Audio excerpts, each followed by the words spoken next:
At 0100 hours on August 7, 1944, Second Lieutenant Robert Weiss crouched in a shallow foxhole near the summit of a rocky hill in Normandy, listening to the sound of tank treads grinding through the darkness below. The night air was thick with humidity, carrying the smell of crushed grass and diesel exhaust. Somewhere in the blackness, metal was clanking against metal, engines were rumbling, men were shouting in German. The hill was called Montjoie by the French, named centuries ago because pilgrims climbing its slopes could catch their first glimpse of the distant abbey at Mont Saint-Michel, 27 miles away. The name meant Mountain of Joy. To the American Army, it was simply Hill 314, after its height in meters, roughly 1,030 feet above sea level. 700 men from the 2nd Battalion, 120th Infantry Regiment had climbed to its crest just hours earlier. Most of them would not climb back down. Weiss was 21 years old, a forward artillery observer from Pennsylvania assigned to the 230th Field Artillery Battalion. He carried a 35-pound SCR-610 radio in a saddle-soaped leather case. The FM set had a 5-mile range, just enough to reach the howitzer batteries dug in to the west. He wore the same wool serge shirt his father, a Jewish immigrant from Hungary, had worn in the First World War. From his position near the summit, Weiss could see for miles in every direction when the weather was clear. He could see the roads below, the town of Mortain to the west, and the critical highway that ran straight toward Avranches, where General George Patton's Third Army was pouring into France. What Weiss heard coming through the darkness that night was the sound of 4 German Panzer divisions, 300 tanks, and 26,000 soldiers advancing toward his position. Adolf Hitler had personally ordered them to attack. Their mission was to cut through Mortain, reach the coast at Avranches, and sever the Allied supply lines.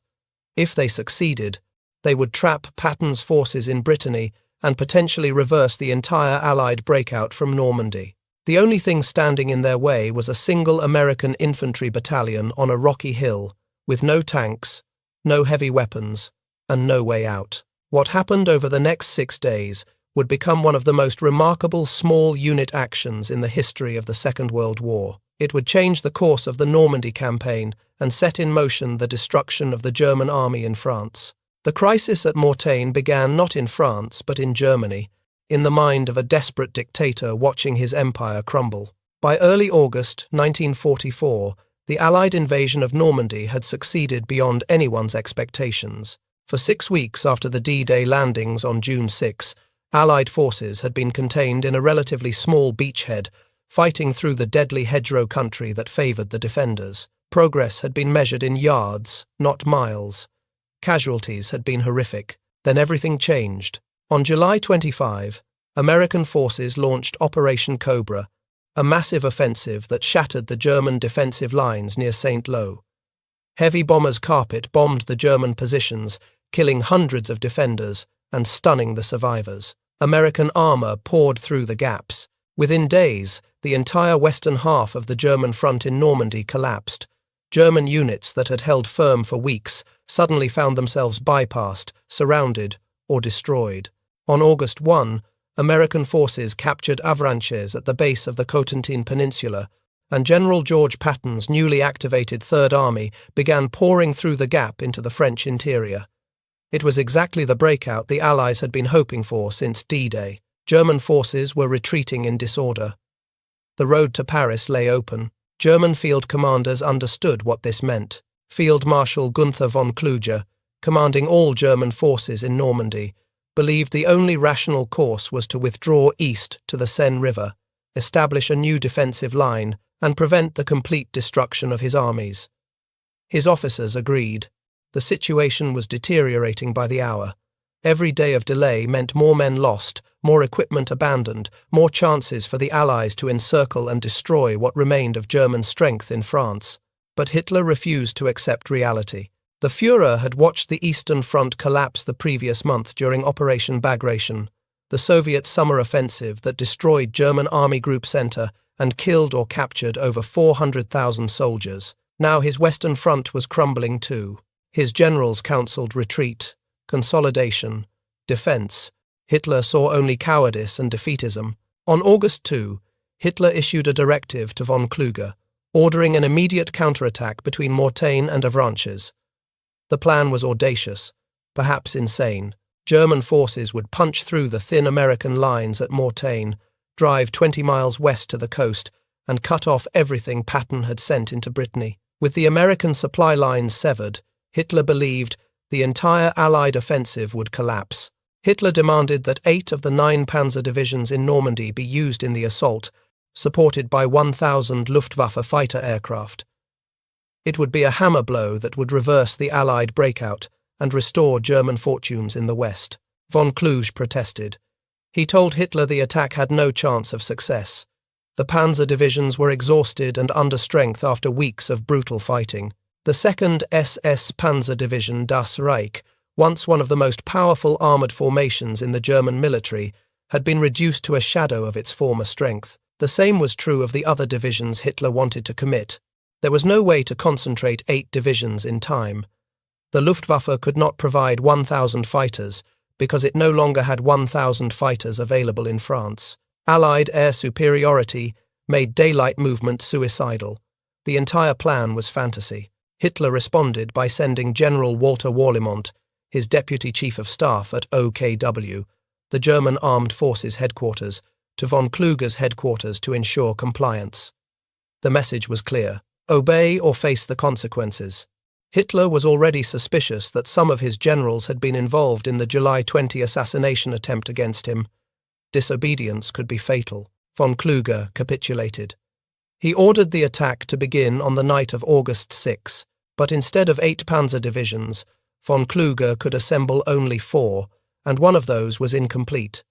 The 2nd Panzer Division, under General Heinrich von Luttwitz, the 116th Panzer Division under General Gerhard von Schwerin, the 2nd SS Panzer Division Das Reich, under SS Oberführer Otto Baum, and elements of the 1st SS Panzer Division Leibstandarte Adolf Hitler. Together, they fielded roughly 75 Mark IV tanks, 70 Panther tanks, and 32 self-propelled guns, about 300 armoured fighting vehicles in total.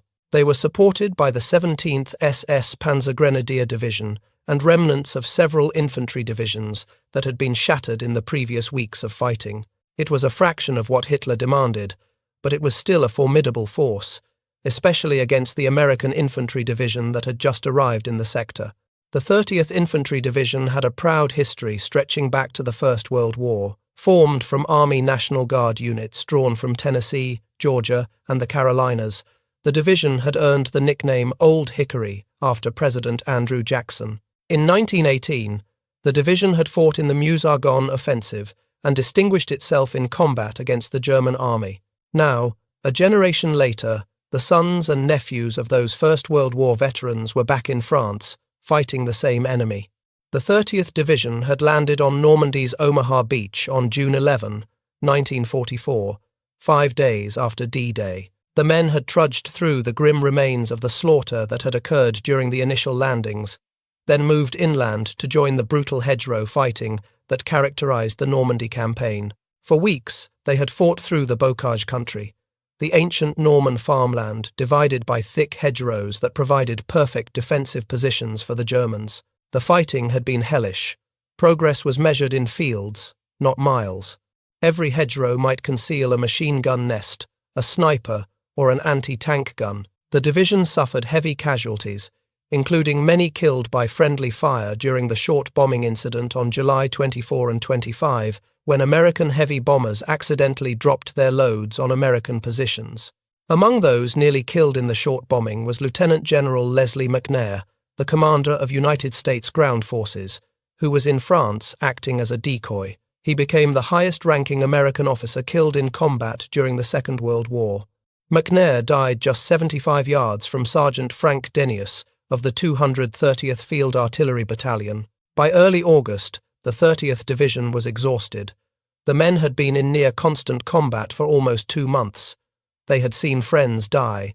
They had killed enemy soldiers. They had been bombed by their own air force. They were ready for a rest. On August 6, the division was ordered to relieve the 1st Infantry Division at Mortain and hold the critical road junction against any German counterattack. The commanders told the soldiers this would be a quiet sector, an easy assignment after weeks of vicious combat. The Germans were supposed to be retreating. The timing could not have been worse. Lieutenant Colonel Eads Hardaway, commanding the 2nd Battalion of the 120th Infantry Regiment, established his headquarters in the town of Mortain itself. The town was a small community of about 1,600 residents, known for its dramatic position on the slopes of a prominent hill. From Mortain, roads ran west toward Avranches and east toward the French interior. Hardaway sent 3 rifle companies up to the crest of Hill 314 to establish defensive positions. Lieutenant Joseph Reese's K Company, known as King Company, took positions on the northern knob of the hill, near a farm called Bonvoisin. Reese was nicknamed Indian Joe by his men, a tough officer who had proven himself in the hedgerow fighting. Lieutenant Ronald Woody's G Company covered the southwestern sector near a small chapel called La Petite Chapelle. The chapel stood among rocks and trees, providing some cover for the soldiers digging in around it. Lieutenant Ralph Curley's E Company dug in on the southeastern slopes, occupying the highest ground on the hill. Curley was a lanky Texan, tough and profane, the kind of officer men would follow into fire. The soldiers had only bazookas, mortars, and their personal weapons. They had no tanks, no tank destroyers, and only a few 57mm anti-tank guns that would prove almost useless against German heavy armor. The rounds from these small anti-tank guns could not penetrate the frontal armor of Panther or Tiger tanks. What they did have were 2 forward artillery observer teams from the 230th Field Artillery Battalion. Lieutenant Robert Weiss commanded one team from Battery B. He had joined the army in 1943 at age 20 and arrived in Normandy via Utah Beach on July 28. He was tall, strapping, idealistic, and completely unprepared for what was about to happen. Lieutenant Charles Bartz commanded the other observer team from Battery C. Working with Bartz was a 19-year-old sergeant named Frank Denius, a Texan from Athens who had joined the army at 17 and been sent to the Citadel Military Academy in South Carolina before shipping overseas. Denius had landed on Omaha Beach on June 7, the day after D-Day. He had already seen enough combat to earn a Silver Star, taking over from his lieutenant, a man named Miller, who had been killed by machine gun fire right next to him near St. Lo. Denius was barely 20 years old, but he had already experienced more combat than many soldiers saw in an entire war. On the afternoon of August 6, Weiss, Bartz, and Denius climbed Hill 314 in bright summer sunshine. The hill offered a commanding view of the surrounding countryside. From its summit, they could see every road, every field, every possible avenue of approach for miles around. The observers spent the afternoon carefully plotting coordinates for artillery fire, assigning reference numbers to key intersections and assembly areas, preparing for an attack that everyone hoped would never come. I would plot out emergency barrage numbers and normal barrage numbers, Denius later explained. Emergency barrage numbers were pinpointed on expected counterattack areas. During an attack, an observer only had to request emergency barrage number 1, and the gunners would know exactly where to fire. They discovered a farm called Le Hermitage, with a well and pump that could provide water if the hot weather continued. They marked the coordinates of the main road to Avranches, the road to St. Hilaire, the crossroads below the hill. Every point that might become important was logged and assigned a reference number. That evening, the soldiers tried to improve the shallow foxholes left by the 1st Division. The defensive positions were inadequate, hastily dug, barely deep enough to provide protection from artillery fire, but there was no time to dig deeper. The relief was supposed to be routine. The sun set over Normandy. The soldiers settled into their positions. Some tried to sleep. Others stood watch, staring into the gathering darkness, listening for any sign of trouble. At around midnight, the men on Hill 314 heard a new sound. Tank engines. Lots of them. Coming from the east. The clanking of tank treads warned them that something was happening, but in the darkness and the fog that had begun to settle over the countryside, they could not see what was coming. They could only wait. The German attack began shortly after midnight on August 7, 1944. The plan was simple.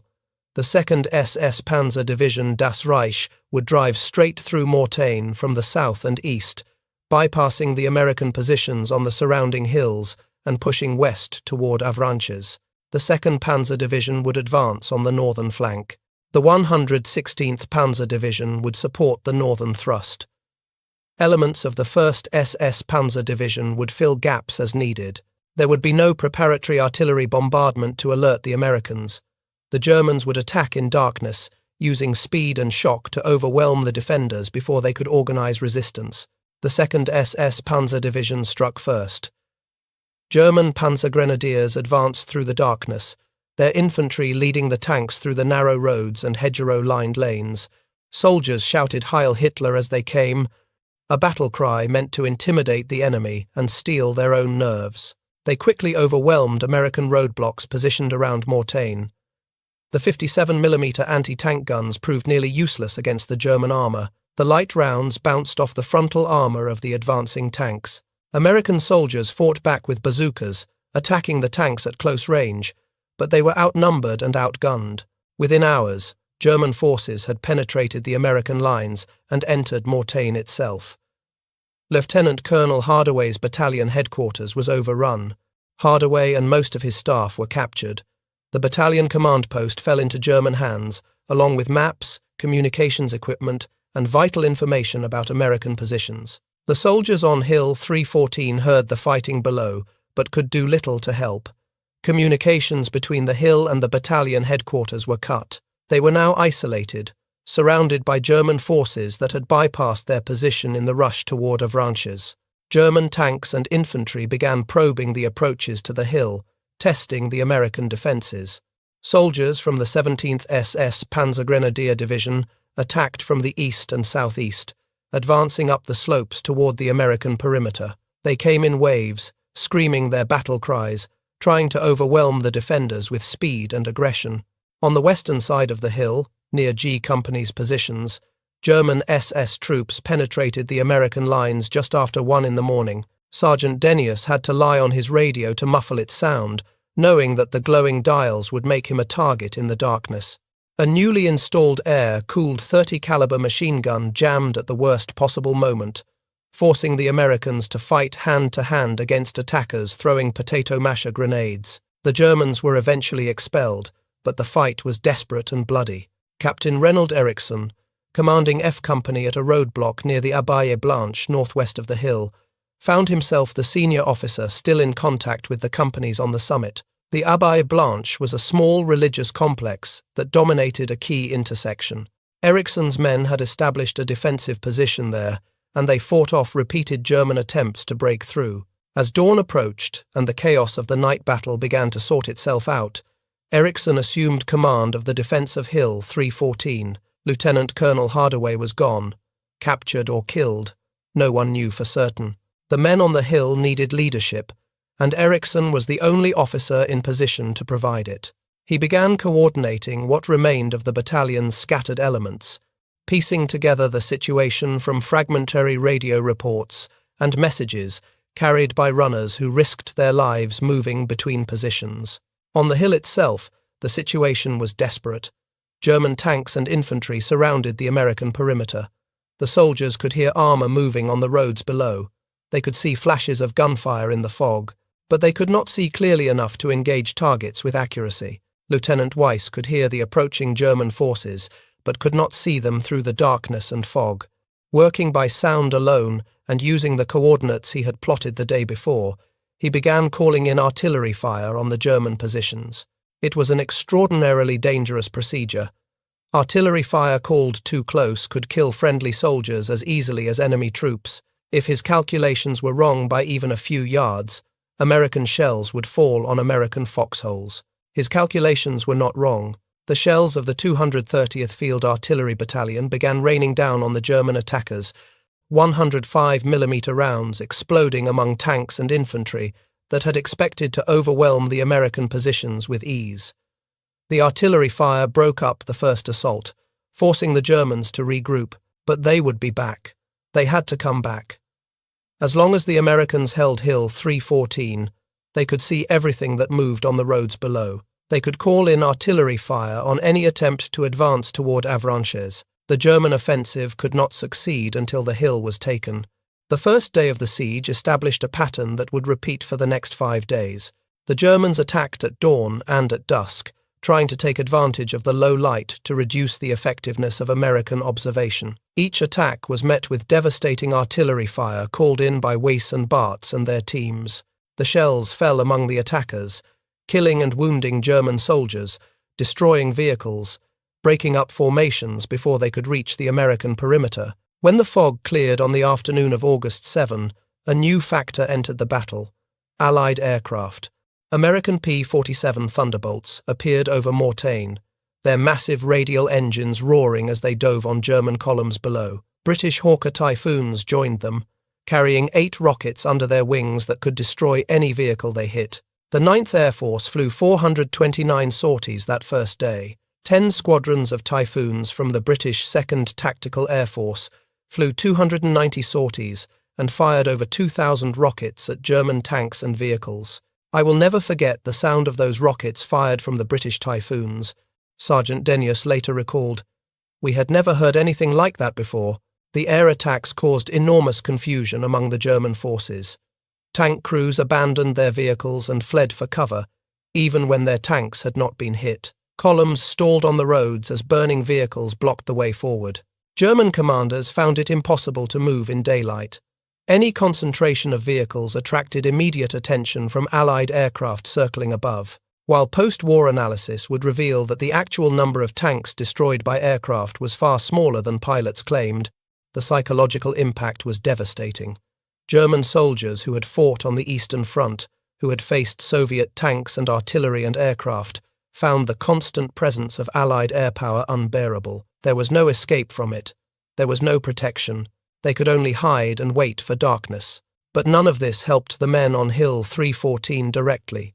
They remained surrounded, isolated, and running out of everything they needed to survive. The artillery battalions supporting Hill 314 fired an average of 2,000 shells every 24 hours throughout the siege. The observers on the hill controlled not just their own battalion's guns, but artillery from multiple divisions and corps assets, concentrating enormous firepower on any target that presented itself. While Weiss called in fire on the eastern and northeastern approaches, Denius observed German movements on the southern and southwestern slopes. "I saw German infantry and tanks attacking," Denius later said. "It was the first time that we had seen that many tanks and that large a concentration attacking us." Denius spotted a large intersection on the southeastern corner below Hill 314, where the Germans were trying to either bypass the hill or attack it from behind. He and his radio sergeant, a man named Sid Goldstein, called in fire on the intersection and continued to do so throughout the battle. Every time the Germans tried to mass forces at that point, American shells fell among them. The Germans retaliated with their own artillery. 88mm guns, the dreaded weapons that had destroyed so many Allied tanks and aircraft throughout the war, began firing directly at the American positions on the hill. The shells screamed in and exploded among the rocks, sending shrapnel and stone fragments tearing through foxholes. Several rounds exploded near Weiss's position, but the angle of fire and the huge boulders on the hilltop provided some protection. Shrapnel nipped the top of his radio antenna, but did not destroy the precious equipment. Others were not as lucky. White phosphorus shells set fires among the trees and brush, burning some of the defenders. The acrid smoke mixed with the fog and the smell of explosives, creating a hellish atmosphere on the hilltop. By the end of the first day, ammunition was running critically low. Food was almost gone. Water supplies were contaminated or inaccessible. Worst of all, the wounded could not be evacuated, and medical supplies were nearly exhausted. As the hours stretched into days, the situation on the hill grew increasingly desperate. Captain Eriksson ordered his men to search the bodies of their dead comrades for ammunition, collecting every round they could find. Rifles, pistols, grenades, anything that could be used to fight. The dead were placed in a makeshift morgue among the rocks, hidden from view so the living would not have to look at them constantly, but nothing could hide the smell. In the August heat, bodies began to decompose quickly. The stench of death hung over the hilltop, inescapable, a constant reminder of what was at stake. The soldiers had no food beyond what they could scavenge. French farmers from the surrounding area risked their lives to sneak supplies up to the American positions, bringing bread and vegetables through German lines. These Norman civilians knew what liberation meant. They had lived under German occupation for 4 years. They were willing to die to help the men who were fighting to free them. But the food they brought was never enough for 700 men. Water was an even more critical problem. The summer heat was brutal, and the physical exertion of constant combat left men dangerously dehydrated. Some soldiers resorted to drinking water from shell craters, risking illness and contamination. The well at La Hermitage, which the observers had noted on their first day on the hill, became a vital resource, but reaching it meant exposing soldiers to German fire. The wounded suffered worst of all. Without adequate medical supplies, men with treatable injuries died from shock, blood loss, and infection. Those who survived lay in their foxholes, unable to move, listening to the sounds of battle around them. Some called out for water, some called out for their mothers, some simply lay silent, waiting for the end. The radio batteries were failing. The SCR 610 sets that Weiss and Bartz carried had limited battery life, and without those radios, the forward observers could not call in artillery fire. Once the batteries died, the hill would lose its most effective weapon. The men did everything they could to extend battery life. They turned the radios off between fire missions. They spoke in abbreviated codes. They rationed every transmission, saying only what was absolutely necessary. Several attempts were made to resupply the hill.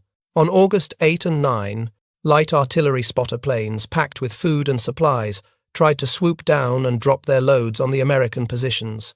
German anti-aircraft fire drove them back before they could complete their missions. The small, slow aircraft were easy targets for German gunners. On August 10, 12 C-47 transport aircraft appeared over the hill in the late afternoon, dropping supplies by parachute. The men on the hill watched the multicolored parachutes float down from the sky, blue and orange canopies drifting slowly earthward, carrying desperately needed ammunition, food, and medical supplies. Half the bundles landed outside the American perimeter, in no man's land controlled by German snipers. The soldiers could see the supplies lying on the ground just beyond their positions, but they could not reach them. Anyone who tried to retrieve the bundles would be shot. Then Lieutenant Colonel Louis Wieman, commanding the 230th Field Artillery Battalion, had an idea. Artillery units sometimes fired shells containing propaganda leaflets over enemy positions, spreading messages encouraging German soldiers to surrender. Wieman ordered his men to remove the leaflets from these special shells and pack them with medical supplies instead. Bandages, morphine, plasma, everything the wounded on the hill desperately needed. Test shots proved the concept worked. The shells could be fired accurately into the center of the American perimeter, and the supplies survived the impact. The canisters split open on landing, scattering their contents across the ground where American soldiers could collect them. 2 other artillery battalions began using the same technique.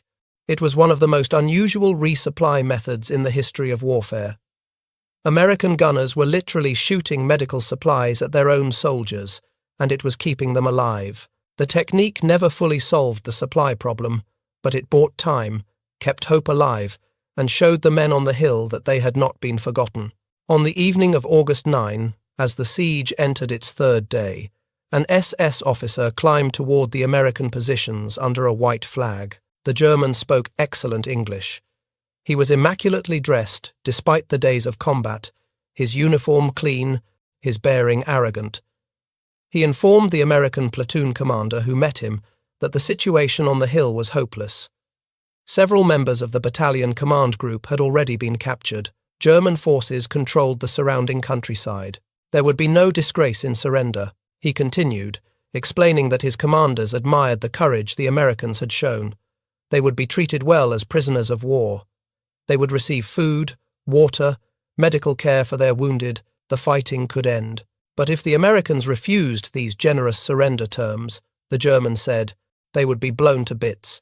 They had 90 minutes to respond to the offer. The platoon commander relayed the message to Lieutenant Ralph Curley, the commander of E Company. Curley listened to the Germans' ultimatum without expression. He was exhausted, filthy, hungry, and angry. He had watched his men die for 3 days. He had no intention of surrendering. Wounded soldiers lying in nearby foxholes heard the conversation. They began shouting, "No! No! Don't surrender!" Men who could barely move, men who might die without medical care, refused to quit. Curley sent the German officer back down the hill with a response that was, according to every account that survives, short, to the point, and unprintable. The exact words have been lost to history, or perhaps they were simply too vulgar for official reports. The two best-known books about Mortain both describe Curley's response as unprintable. 5 months later, Brigadier General Anthony McAuliffe would deliver his famous nuts response to a German surrender demand at Bastogne during the Battle of the Bulge. That reply became legendary, quoted in every history book about the war. Curley's response at Mortain, delivered months earlier, was apparently too profane for posterity. True to their word, the Germans launched an all-out assault at 8:15 that evening, just 15 minutes after their deadline expired. The fighting was the most intense of the entire siege, with German infantry attacking from multiple directions simultaneously. Flares lit the sky. Tracers streaked through the darkness. Explosions shook the hilltop. The Americans held, barely. Artillery fire called in by the observers broke up the German formations before they could overwhelm the perimeter. Small arms fire from exhausted soldiers cut down attackers who made it through the barrage. Hand-to-hand fighting erupted in several places where Germans penetrated the foxhole line. By midnight, the attack had been repulsed. The Germans withdrew, leaving their dead and wounded on the slopes of the hill, but the defenders were at the breaking point. Throughout the siege, the Germans threw everything they could at Hill 314. Infantry assaults, tank attacks, artillery bombardments, mortar barrages. The 17th SS Panzer Grenadier Division led most of the ground assaults against the hilltop. These were not raw conscripts, but hardened veterans, many of whom had fought on the Eastern Front against Soviet forces. They were accustomed to hard fighting, accustomed to taking casualties, accustomed to winning.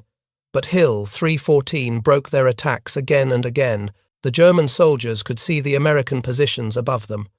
They could see the rocky slopes, the scattered trees, the foxholes dug into the limestone.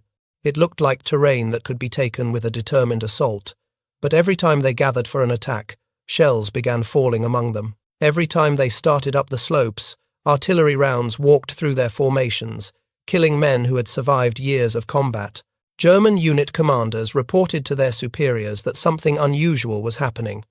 The American artillery response was too fast, too accurate, too devastating. It was as if the Americans could see everything they did, could predict every movement, could respond before the Germans had even fully committed to their attacks. They were right. From the summit of Hill 314, the forward observers could see every German formation that assembled in the areas below. They could see tanks moving into position. They could see infantry gathering in staging areas. They could see officers consulting maps and pointing toward the American positions, and they could call in fire before the attacks even began. Nothing worked.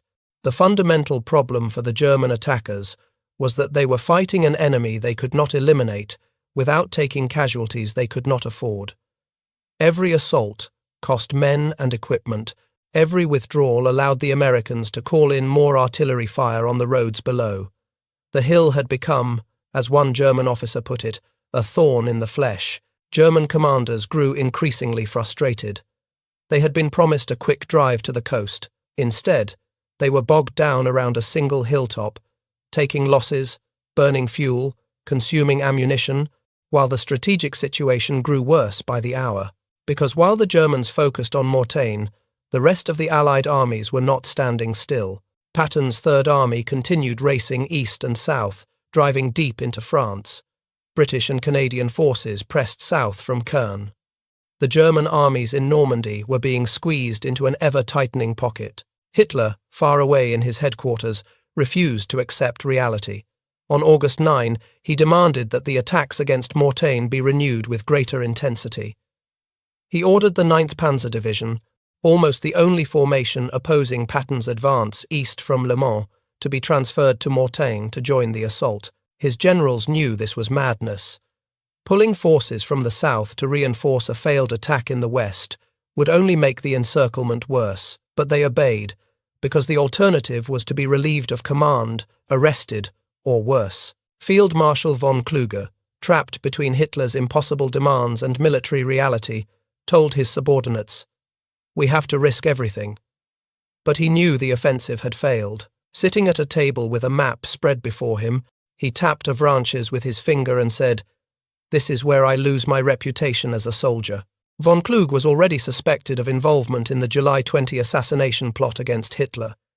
He knew that failure at Mortain would likely mean his death, one way or another.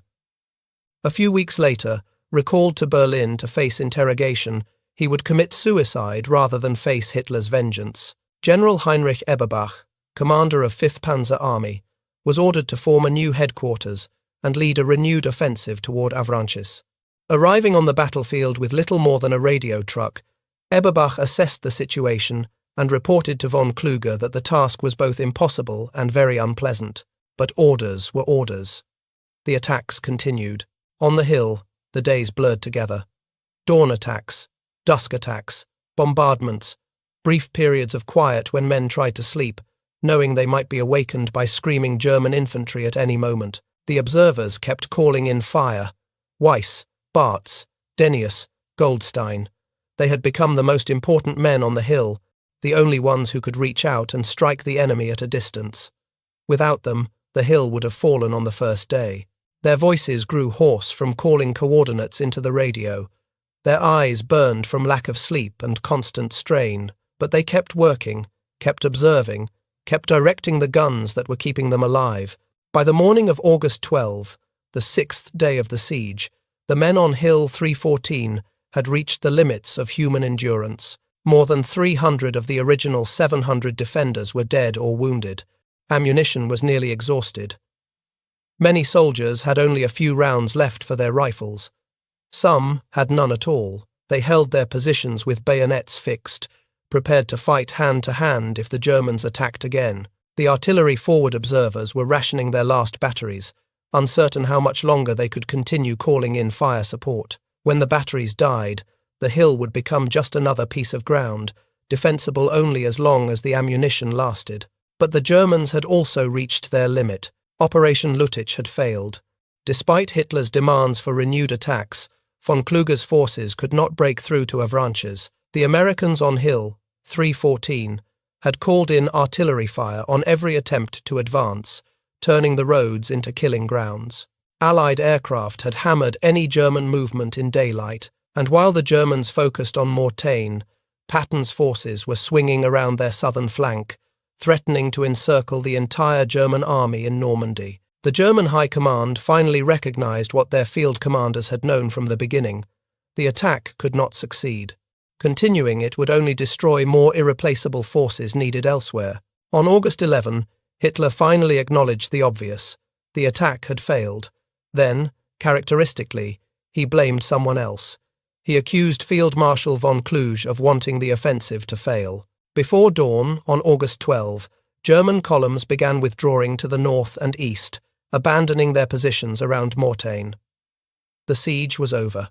Later that morning, lead elements of the 320th Infantry Regiment, part of the 35th Division, along with soldiers from the 119th Infantry Regiment of the 30th Division itself, began climbing Hill 314. They came to relieve the defenders, but they were not prepared for what they found. The hill was a charnel house. Dead Americans and Germans lay among the rocks, some in positions that showed they had died fighting hand to hand.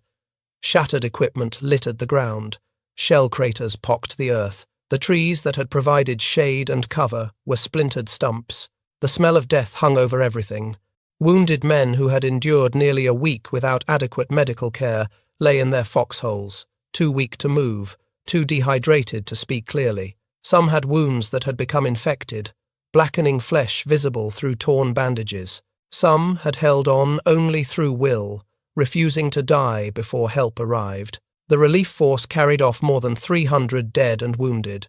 370 men walked down the hill under their own power. Among them were Lieutenant Robert Weiss and Lieutenant Ralph Curley, exhausted, filthy, starving, but alive.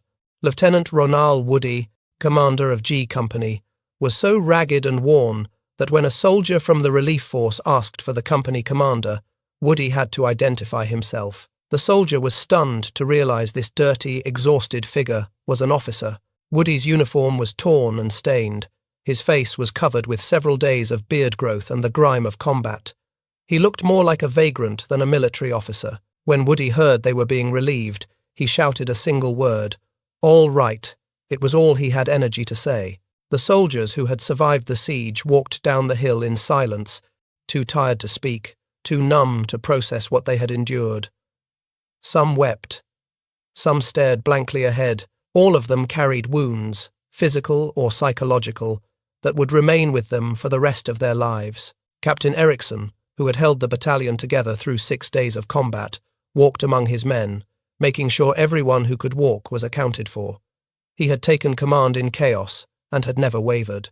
His leadership had kept the defence organised when everything seemed to be falling apart. The defence of Hill 314 was over. The failure at Mortain did not merely stop a German counterattack, it set in motion the destruction of the German army in France. By pushing his panzer divisions west toward Mortain, Hitler had placed them in an exposed position, with American forces to their south and west, and British and Canadian forces pressing from the north. As the Germans withdrew from Mortain, they found themselves caught in a tightening noose.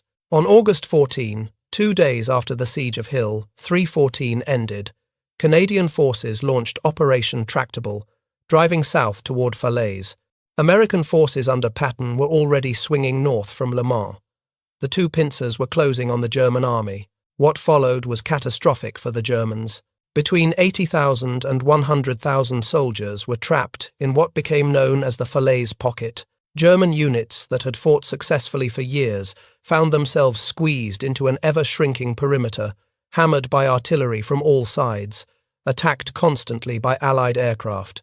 The roads leading east out of the pocket became killing grounds. Retreating German columns were caught in the open, pounded by bombs and rockets and artillery fire. Men abandoned their vehicles and fled on foot. Tanks were left burning by the roadside. Horse-drawn wagons, the primitive transport that the German army still relied on heavily, were destroyed by the hundreds. When the pocket was finally sealed on August 21, approximately 10,000 to 15,000 Germans had been killed, 40,000 to 50,000 captured, and around 500 tanks and assault guns destroyed or abandoned. The German 7th Army and 5th Panzer Army had been virtually annihilated. General Dwight Eisenhower toured the battlefield shortly after its closure. It was unquestionably one of the greatest killing fields of any of the war areas, he wrote. 48 hours after the closing of the gap, I was conducted through it on foot to encounter scenes that could only be described by Dante. The stench of death was overwhelming. Thousands of bodies, human and animal, lay decomposing in the August sun. The Dives River was choked with corpses.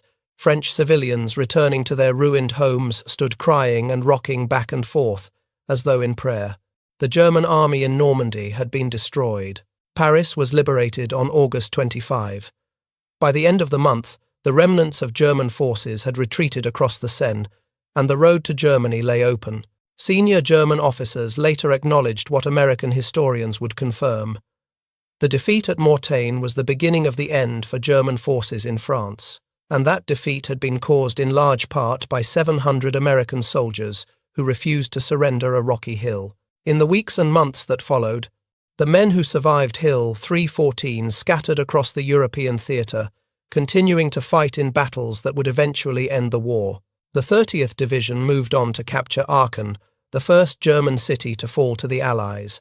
They fought in the brutal Battle of the Bulge.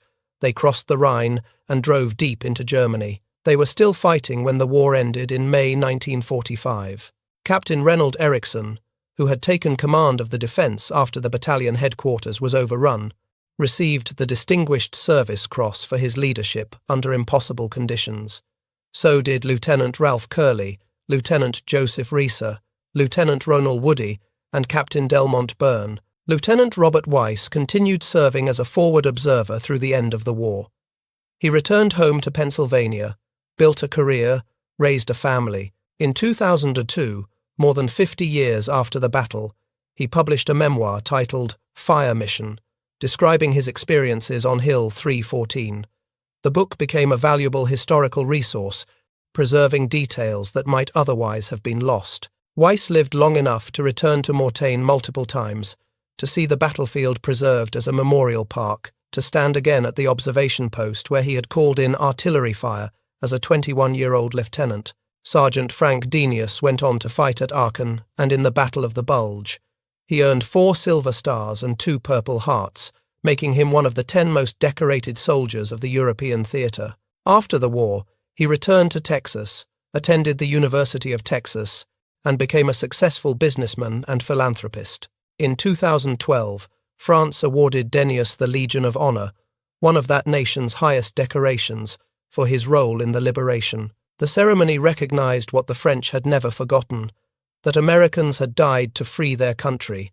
In 2014, on the 70th anniversary of the battle, Denius returned to Hill 314 for a ceremony honoring the 30th Infantry Division. At 89 years old, he walked up the hill with 500 local dignitaries and French townspeople, retracing the path he had taken as a 19-year-old soldier. The people of Mortain drove him through their streets in an open jeep, cheering and throwing flowers, just as their grandparents had welcomed the liberators 70 years earlier. "I hope that American people will always understand what freedom is and the price of freedom," Denius said that day, "because if you don't, there still remain French people who can describe it for you." Frank Denius died in July 2018 at the age of 93. His obituary in the Washington Post described him as a soldier who helped hold a vital hill in World War II. For decades, the 30th Infantry Division's extraordinary performance at Mortain went without full recognition at the highest level. After the war, Army historian Colonel S.L.A. Marshall evaluated all units that fought in the European theatre and determined that Old Hickory was among the most efficient and consistent divisions in combat. He recommended the unit receive the Presidential Unit Citation, the highest award a military unit can receive. But an Army award policy change prevented the citation from being issued. The bureaucratic distinction denied the men the recognition they had earned with their blood. 75 years passed. Finally, on March 17, 2020, the Army announced that the Presidential Unit Citation would be awarded to the 30th Infantry Division for extraordinary heroism at the Battle of Mortain. The announcement stated that this action rightfully recognizes our veterans who triumphed against incredible odds, as well as those who died during a critical battle that helped ensure the Allied victory in Europe. For the handful of survivors still living, the recognition came at last. Today, the summit of Hill 314 is a carefully preserved memorial park maintained by the people of Mortain. The rocky terrain where American soldiers fought and died is now shaded by trees that have grown up in the decades since the battle. Visitors can walk among the remains of the fighting positions, the foxholes now shallow depressions in the earth. A black granite monument stands near the crest, commemorating the soldiers of the 30th Infantry Division who gave their lives in the battle. The names of the dead are recorded there, preserved in stone. A memorial chapel rises from the rocky summit, built on the site where young American soldiers once huddled in foxholes, waiting for the next German attack. The chapel walls bear plaques and stained glass panels depicting the combat that took place there. The observation post where Weiss and Bartz and Denius called in artillery fire still overlooks the vital road to Avranches.